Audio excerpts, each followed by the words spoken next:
येरोड्यातील राजकारणात आज उत्साह आणि शक्ती प्रदर्शनाची छटा दिसली. शिवसेना शिंदे गटाच्या वतीनं शिवराज चौक येरवडा येथे भव्य प्रचार सभा पार पडली. सभेला नागरिकांचा प्रचंड प्रतिसाद मिळाला, जो विजयाचे स्पष्ट संकेत देणारा ठरला. या सभेत शिवसेना पक्षाचे उमेदवार किशोर वाघमारे, कोमलताई वाघचौरे, स्नेहलताई जाधव आणि आनंद रामनिवास गोयल प्रचारासाठी उपस्थित होते आणि त्यांनी जोरदार वातावरण निर्माण केले. एकंदरीत शिवराज चौकातील ही सभा फक्त प्रचारापुरती मर्यादित न राहता विजयाचा आत्मविश्वास दाखवणारी शक्ती प्रदर्शनाची सभा ठरलीय. येरवडा प्रभागात निवडणूक रंगात असून आगामी निकालाकडे सर्वांचं लक्ष लागले. खरं तर या चारही उमेदवारांची आपल्याला बरेच दिवस ओळख आहे, पण आनंद गोयल यांची माझी ओळख झाली ती 2016च्या अगोदर. आणि त्यावेळेला आपले पूर्वीच्या नगरसेवकांबरोबर त्यांचाही इंटरव्ह्यू झाला होता, मुलाखत झाली होती. आणि मी आनंद गोयल यांना तेव्हा म्हटलं होतं की तुम्ही का उभं राहत नाही आहे. तेव्हा ते म्हणाले होते की नाही, मी दुसऱ्यांचं काम करतो पण मला उभं राहायचं नाही आहे. तर मी त्यांना म्हटलं की मला असं वाटतं की संधीसारखी मिळत नसते, तर तुम्ही उभं राहा. तेव्हा ते मला म्हणाले नाही, हा माझा मित्र आहे आणि हा मित्र असल्यामुळे मी काही उभं राहत नाही आहे. अगदी 1-2 वर्षातच त्या व्यक्तीने मला सांगितलं की आनंद काही बरोबर नाही आहे. म्हटलं आनंदची काय चूक झाली, काय नाही. नाही तो काही बरोबर काम करत नाही आहे. त्यानंतर मासाहेब मीनाताई ठाकरे यांच्या स्मृतिदिनाच्या निमित्त आम्ही काही ठरवलं की छोट्या बालकांना आपण कपडे द्यायचे. तुम्हाला आश्चर्य वाटेल, मला आनंद 4 तासामध्ये एक बॅग घेऊन माझ्या घरी आले. म्हटलं हे काय आणलं आहे तुम्ही भाऊ. ते म्हणे नाही, छोट्या बाळांसाठी असणारा कपड्यांचा सेट दाखवायला आणला आहे. असे मी 10,000 सेट विकत घेणार आहे आणि सगळीकडे ते वाटणार आहे. आणि इतका त्या मातांनी आम्हाला आशीर्वाद दिला आणि सांगितलं. आणि मी त्याला म्हटलं की आनंद भाऊ, हा सगळा खर्च तुम्ही स्वतः करताय, पण हा खर्च काही व्यक्तीसाठी नाही आहे किंवा माझ्या मोठेपणासाठी नाही आहे, की आपण बाळासाहेबांच्या वाढदिवसानिमित्त केले तर त्यांना तर काय कळेल की नाही माहीत नाही. पण त्यांनी सांगितलं नाही, जे काही काम तुम्ही करताय ना त्या कामाच्यामध्ये ते चांगलं काम आहे म्हणून मी हे काम करतो. आणि म्हणून त्यांनी स्वतः ते वाटप केलं. मी उदाहरण का सांगते, एका बाजूला जो उमेदवार आहे तो कंत्राटदारांशी मांडवली करण्यासाठी पक्षाशी खोटं बोलतो, आणि दुसरा उमेदवार असा आहे की जो आपल्या माय भगिनींसाठी आणि महिलांसाठी, कार्यकर्त्यांसाठी म्हणून, पक्षासाठी म्हणून स्वतःच्या खिशातून हात घालतो. मग दुसऱ्याच्या खिशात हात घालणारा उमेदवार पाहिजे का स्वतःच्या खिशातला खर्च करणारा उमेदवार पाहिजे, याचा सुद्धा विचार करण्याची वेळ आलेली आहे. दुसरे आपले जे उमेदवार आहेत, आपल्या जाधवताई, त्यांचे वडील म्हणजे सुनील जाधव, मी त्यांना खूप वर्ष पाहते आणि मी नेहमी म्हणायचे त्यांना की सुनील तुम्ही एकदा इलेक्शनला उभे राहा. असायचे, काही बोलायचं नाही. मग माझ्या लक्षात आलं की एखाद्यास काही अडचण असेल. मग मध्यंतरी त्यांनी सांगितलं की माझं एक हॉटेलचं उद्घाटन करायचं आहे, त्याला तुम्ही या. मग महिला राखीव आलं, त्याबरोबर मग त्यांच्या मुलीला ते घेऊन आले. आणि मी म्हटलं बघा, तुम्हाला नक्की पक्ताय ना, कारण मुलीला उभं करणं सोपं नाही आहे. कारण मुलगीचं जय जयकार करणार लोक वडिलांना काही असं वाटतं बरं का सुनील, की फक्त स्वतःचा जय जयकार व्हावा, पण मुलीचा जय जयकार ऐकणारे वडील. म्हणून सुनील जाधव यांचं मी खास अभिनंदन करते. तर आज आपल्याकडच्या सगळ्या मुलींचे जे वडील आहेत त्यांना अभिमान वाटणारे की आमच्याकडे एक असे वडील आहेत की ज्यांनी मुलीला पुढे नेलं. तसंच आपले तिसरे उमेदवार जे आहेत ते किशोर वाघमारे, ज्यावेळेला लक्षात आलं त्यांच्या की आता युती जी आहे ती युती होईल की नाही शंका आहे, त्यावेळेला ते मला म्हणाले ताई मला एक विचारायचं आहे. म्हटलं काय विचारायचं आहे. तर मग म्हणाले नाही, ही जागा सोडली आहे का नाही सोडलेली. म्हटलं मी खरं सांगायचं तर मी तुम्हाला काहीच सांगू शकत नाही, कारण मी पक्षाची नेता आहे आणि म्हणून मी काहीच सांगू शकत नाही.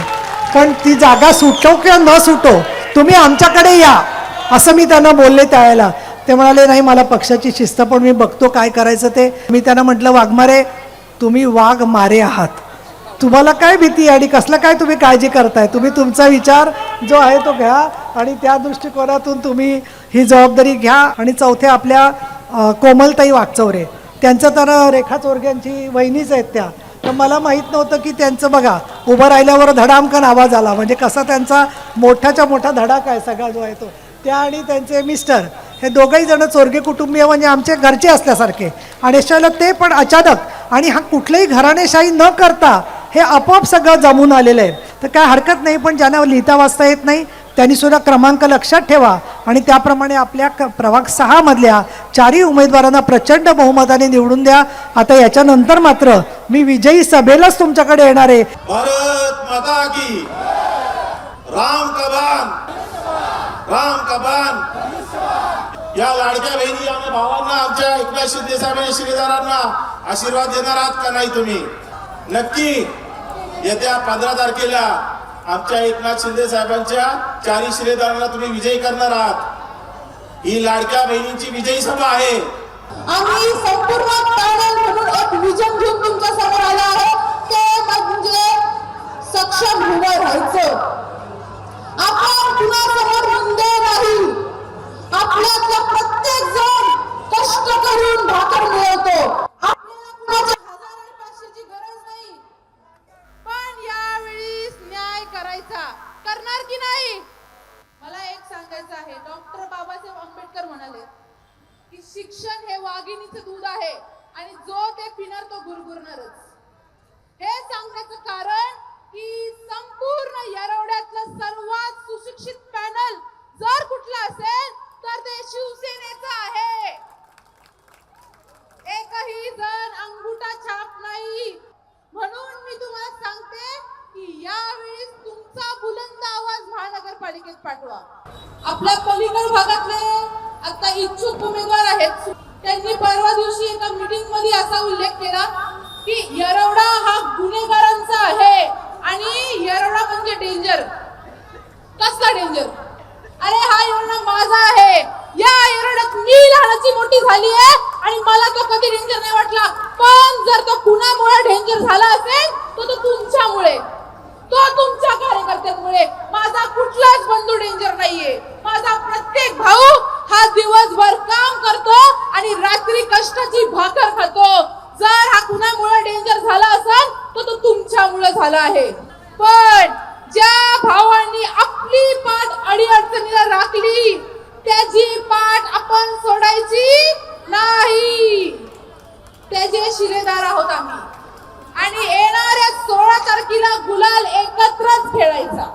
त्यांना आज माझ्या माता भगिनी माझ्यावर जो विश्वास ठेवलाय तो मी सार्थक करण्याचा नक्कीच प्रयत्न करणार आहे. आणि आमचे जे शिलेदार आहेत ते सुद्धा तुमच्यासाठी सज्ज आहेत.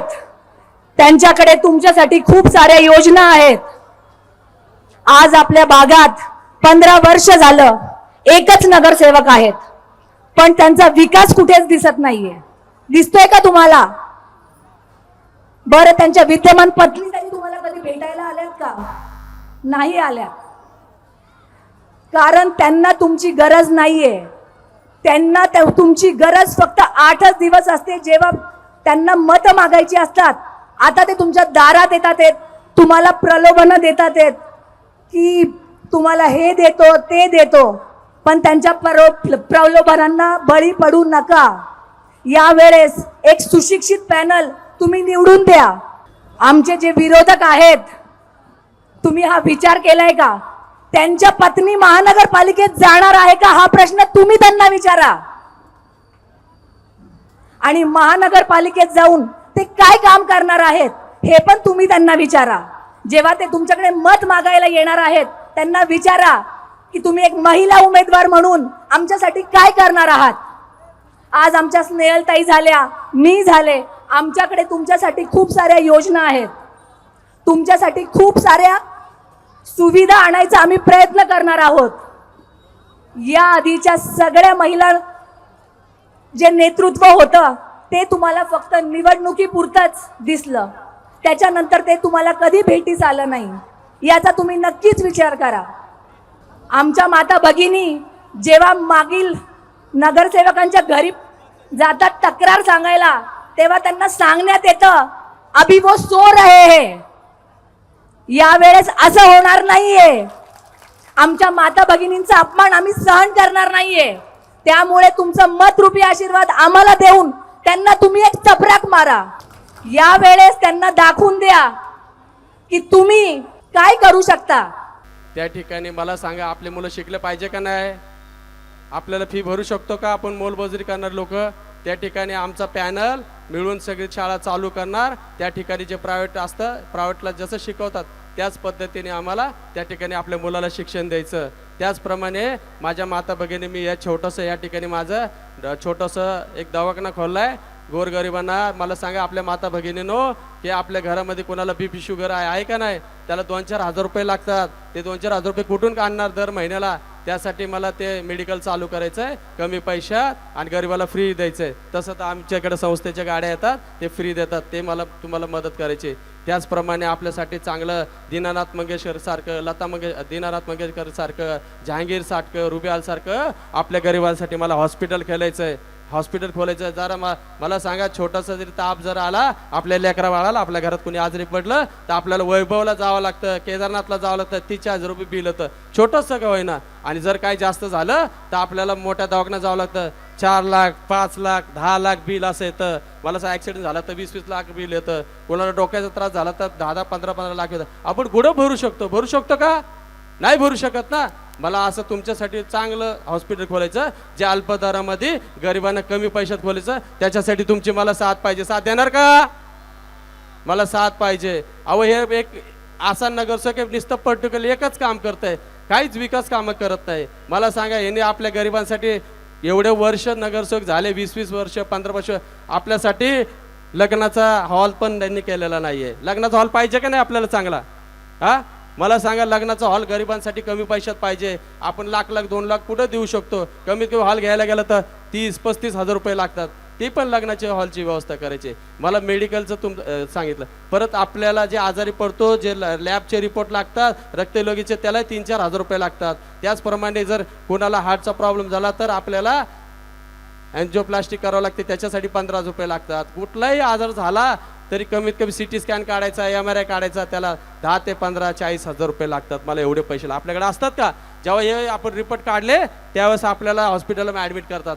ते पण आपल्यासाठी मला फ्री आणि कमी दरामध्ये करायचं आहे. त्याच्यासाठी पण मला तुमची साथ पाहिजे. देणार का साथ? मी सगळं आरोग्यावर काम करणार आहे. मला सांगा, आपल्या इथं गार्डन होतं इंद्रप्रस्थ, ते इंद्रप्रस्थ गार्डन आहे का?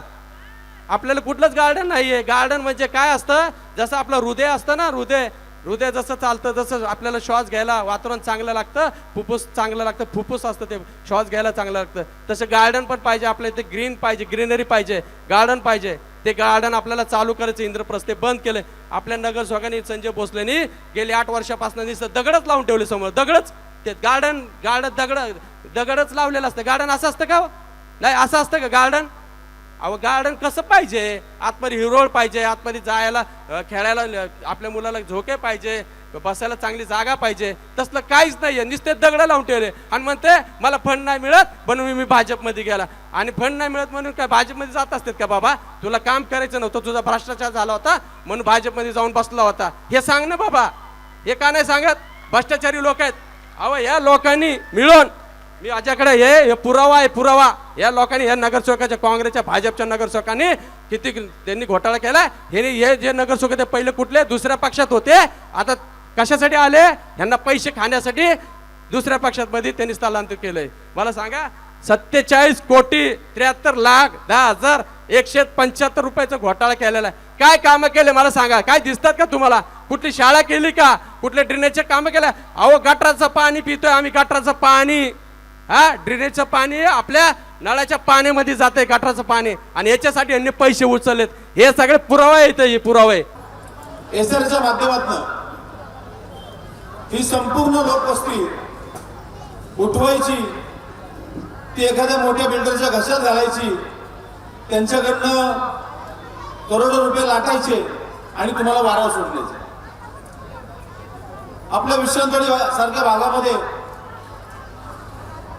जी मेन चौकामध्ये वस्ती होती, तिथेही काही नेत्यांनी अशाच पद्धतीने लोकांना त्यांच्या सह्या घेतल्या, धूलतापा दाखवून, आणि त्या लोकांना आज बेघर केलेले. ही वेळ आपल्यावरती यायला नको. माझ्या लक्ष्मीनगर भागातल्या सर्व माता भगिनींना, सर्व तरुण मित्रांना विनंती की ज्या पद्धतीने आत्तामध्ये काही राजकीय लोक कोंडव्यासारख्या भागातनं येरवड्यामध्ये येऊन नागरिकांच्या सह्या घेत होते व या ठिकाणी आपण एक असणारे मोठा प्रकल्प करू, तुमचं जीवनमान उंचावू अशी खोटी आश्वासन दाखवते. ज्यावेळेला त्या आपल्या जिल्ह्यातल्या काही स्थानिक कार्यकर्त्यांनी हा विषय प्रशासनाच्या निदर्शन आणून दिला, त्यावेळेला त्यांचं भांडं फुटलं, पोलीस कंप्लेंट झाली. त्यानंतर त्या विषयाला थोडासा पूर्णविराम लागला. पण हा पूर्णविराम हा तात्पुरता आहे.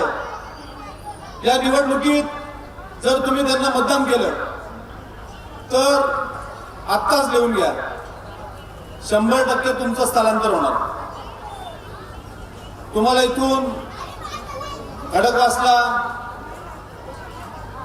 किंवा वाघोलीच्या पुढे अशा ठिकाणी तुम्हाला एक बिल्डिंग बांधणार, त्या बिल्डिंगमध्ये तुम्हाला तिकडे शिफ्ट करणार. माझी तुम्हाला विनंती आहे की हे सर्व आपले शिलेदार माननीय एकनाथभाई शिंदेंनी यांना तुमची सेवा करण्याची संधी दिलेली आहे. या सर्वांना तुम्ही 15 तारखेला धनुष्यबाण चिन्हासमोर बटन दाबून महानगरपालिकेत मोठ्या मताधिक्याने पाठवावं एवढीच या ठिकाणी तुम्हाला विनंती करतो. आपल्या सर्वांना माहिती आहे येरवड्यामध्ये गुन्हेगारीचं प्रमाण वाढलेलं आहे. रोज काही ना काही कोणती पोरं कोयता घेऊन गाड्या फोडतात, रिक्षा तोडतात. हे जर रोखण्यासाठी आपल्या इथे 14 कोटीचं टेंडर पास झालं होतं. 14 कोटीचे कॅमेरे लावण्यात आले होते, पण ते कॅमेरे कुठे आहेत हे मला दाखवा. 14 कोटीपैकी 40 लाखाचे कॅमेरे आपल्या इथं बसवलेत, बाकीचे सगळे कॅमेरे यांच्या घरात लावलेले आहेत. 14 कोटीचे कॅमेरे यांनी यांच्या पार्किंगला लावलेले आहेत. सर्व नगरसेवकांना विनंती आहे, तुम्ही आम्हाला हे पॅकेज दाखवा की 14 कोटीचे कॅमेरे लावले कुठे आहेत. हा, तुम्हाला काय पाहिजे? काम पाहिजे. आम्ही तुम्हाला काम देणार, आम्ही पैसे नाही देणार. ध्यानात ठेवा. एवढं 2 शब्द बोलून माझं भाषण संपतो. माता बहिणीनो, मला एवढंच सांगायचंय की काम करणारी लोक हे आपण ओळखली पाहिजेत. आपण वारंवार त्यांना संधी देऊन हे चुकतोय. आज तुम्ही बघताय, आज माझ्या इकडे बाजूला शौचालय, त्या शौचालयामध्ये जर गेलं 2-2 शौचालय पण मुतायला गेलं की त्या ठिकाणी उभं राहू शकत नाही अशी परिस्थिती आहे. म्हणजे विकास कसा झाला पाहिजे होता आणि कामं कशी केली पाहिजे होती या ठिकाणी मला सांगताना फार वाईट वाटतं की यांनी कामं केली नाहीत. आज निवडणुकी आल्या की आपल्या बेडूकुड्यासारखा पक्ष बदलायचे. पक्ष बदलून साध्य काय करतायत? जो काम करतो त्याला पक्ष बदलायची आवश्यकता नाही, असं माझं व्यक्तिगत मत आहे. तुम्हाला माता बहिणीने एक सांगायचंय, पुणे महानगरपालिकेच्या एवढ्या योजना असतात त्या तुम्हाला कधी कळाल्यात का हो? कारण की काय, यांनी ज्या योजना पोहोचवल्या पाहिजे त्या कधी त्यांना पोहोचवता आल्या नाहीत नागरिकांपर्यंत. या महानगरपालिकेच्या काही योजना असतात, राज्य शासनाच्या काही योजना असतात, केंद्र शासनाच्या योजना असतात, परंतु या नगरसेवकांनी कधीच तुमच्यापर्यंत त्या पोहोचवल्या नाहीत. कारण की त्यांना माहिती आहे कुचाला डोकेडुकी करून घ्यायची. यांना फक्त 5 वर्ष आपल्याला फक्त वह्या वाटायच्यात, कॅलेंडर वाटायचे, छत्री वाटायच्यात आणि हाच विकास आपल्याला दाखवायचा आहे. आज माझ्या इकडं ज्यांनी आता 15 वर्ष काम करायची इच्छा होती त्यांनी आमच्याकडे काम केलं नाही, परंतु अहवाल असला जाड बनवलाय की तुम्ही बघितलं की म्हणाल की अरे बापरे काय काम केलं या व्यक्तीने. परंतु ते तुम्हाला खरंच सांगतो, अशा भूलथापांना बळी पडू नका. 15 वर्षापूर्वी आमच्याकडे कमानी बांधल्यात, त्याच कमांना रंगरंगोटी करायची, समाज मंदिरं बांधलीत त्यांना रंगरंगोटी करायची आणि ते पुन्हा अहवालामध्ये टाकायचे आणि तुमच्या समोर प्रदर्शित करायचं की हा बघा मी केलेलं काम. आपल्या या भागामध्ये मला लक्ष्मीनगर पोलीस चौकीच्या पुढे कोणता विकास झाला ते कळवा हो. कारण काय होतं माहिती का, तुम्हाला त्यांनी तुमची नाळ बघितलेली आहे आणि त्या नाळावरती ते काम करतायत. तुम्ही यांच्या भूलथापांना बळी पडू नका. येत्या 15 तारखेला धनुष्यबाण या चिन्हासमोरील बटन दाबून या 4 उमेदवारांना प्रचंड बहुमताने विजय करा आणि आपल्या भागातला जो विकास थांबलाय त्याला प्रगतीवरती न्यायचं काम आपण या ठिकाणी करायचं, एवढंच या ठिकाणी सांगेन. दुर्दैवाने माझं या मतदारसंघामध्ये मत नाहीये, पण माझा मत मांडायचा अधिकार मला मिळतोय, त्यामुळे मी या ठिकाणी आलेलो आहे. माता भगिनींनो, 4 उमेदवार तुमच्या समोर आहेत, 4 तरुण आहेत आणि उपमुख्यमंत्री एकनाथभाई शिंदे यांनी हे 4 शिलेदार आपल्याला पाठवले, आपल्यासोबत दिलेले आहेत. आज त्यांनी जी बहिणींना, लाडक्या बहिणींना जी योजना आणलेली आहे आणि त्यामुळे ही जी गर्दी दिसते आणि त्या बहिणींच्या चेहऱ्यावर जे समाधान दिसतंय ते बघून निश्चित वाटतं की ह्या लाडक्या बहिणी कायम एकनाथजी शिंदे साहेबांच्या सोबत राहतील आणि ह्या चारही लोकांना प्रचंड बहुमताने विजय करून देतील. दुर्दैवाने वाईट वाटतंय, ज्या रामनगरला दाखवून, ते आमिष दाखवून तुमच्याकडनं जी मतं घेतली त्याच्यामध्ये आम्ही पण कुठेतरी साथीदार होतो. पण मागच्या 7 वर्षापासून आम्ही त्या व्यक्तीला सोडून आज वेगळ्या व्यासपीठावर यायचं कारण की त्या व्यक्तीची कामं कधी पटलेली नाहीयेत. आज 5 वर्षामध्ये काम केलं तर 100% काम केलं, पण मागच्या 10 वर्षामध्ये 56 करोड रुपयाचा बजेट पुणे महानगरपालिकेने दिला. पण हा बजेट, संपूर्ण बजेट कशा पद्धतीने गायब केलं आणि कुठे ठेवलाय ह्याचा पूर्ण वृत्तांत माझ्याजवळ आहे. आज ह्या लोकांनी स्वतःच्या जर यांच्या गाड्या बघितल्या तर 4-4 लक्झरी गाड्या, आज 11 एकर जमीन आमच्या कोकणामध्ये गावामध्ये घेतलेली आहे. 11 गुंठे जागा इथं लोगाव हरणचळीजवळ घेतलेली आहे. आज आमच्या रामनगरमध्ये आजूबाजूचे 4-5 घरं स्वतंत्र विकत घेतलेली आहेत. आज त्याच रामनगरमध्ये जिथं रेड झोन आहे, जिथं डोंगराच्या दरडी कोसळत आहेत, त्या दरडी कोसळण्यासाठी त्या रामनगरमधील रहिवाशांना आम्ही सांगितलं होतं की बाबा इथं आपल्याला जाळी मारून घ्यावी लागेल. ती जाळी नाही बसली, पण त्याच डोंगराखाली 6 मजली इमारत उभं केलेली आहे आणि ती पण पूर्ण ठेकेदार पद्धतीने. यावेळेस मी स्पष्ट सांगतोय की ज्यांनी हे आयात उमेदवार तुमच्या बोकाने आणून ठेवलेत त्यांना संपवून टाका. पण जर विचार करत असेल त्या तरुणांना संधी द्या, एवढंच या ठिकाणी सांगतोय. आजपर्यंत ज्यांनी पण कामं केलेले, फक्त बोलण्यापुरते केलेले, तर तुमच्यात आजपर्यंत कुणी कामं केलेले नाहीत. त्यामुळं भीमशक्ती शिवशक्ती एकत्र आलेले आपण या उमेदवारांना निवडून देऊ, हे मी आज 15 तारखेला आपण मतं दाखवून द्यावं आणि सर्वांनी या उमेदवारांना मतं देऊन धनुष्यबाणासमोरील चिन्हाला आपण निवडून द्याल हीच अपेक्षा बाळगतो.